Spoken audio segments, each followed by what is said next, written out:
সংস্থা যে 433টা সুপারিশ করেছে নারী কমিশন এবং অধিকাংশ কমিশনের অধিকাংশ সুপারিশই বিতর্কিত হয়েছে। আমি একটা বিষয় ক্লিয়ার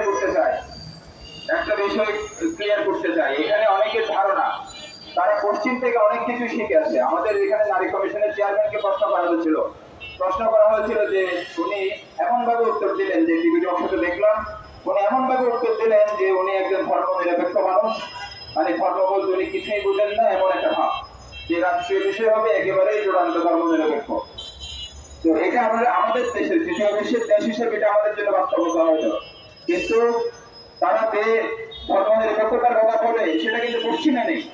আপনি যদি ইউরোপের দেশগুলোতে দেখেন, বিশেষ করে ব্রিটিশ যখন ইংল্যান্ডে যখন রাজা বা রানী যখন শপথ গ্রহণ করে, তারা সম্পূর্ণভাবে ধর্মীয় রীতি মেনে চলে শপথ গ্রহণ করে, সম্পূর্ণ ধর্মীয় রীতি মেনে চলে। তারা ধর্মীয় নীতির বাইরে কোনো কিছুই করে না। হ্যাঁ, আবার যদি আপনি দেখেন যে এবারে যদি আমেরিকার রাষ্ট্রপতি শপথ গ্রহণ করলো, এই শপথ গ্রহণ অনুষ্ঠানের পরে আলাদা করে তাকে যে ওথ করা হলো, তাকে এই ধর্মের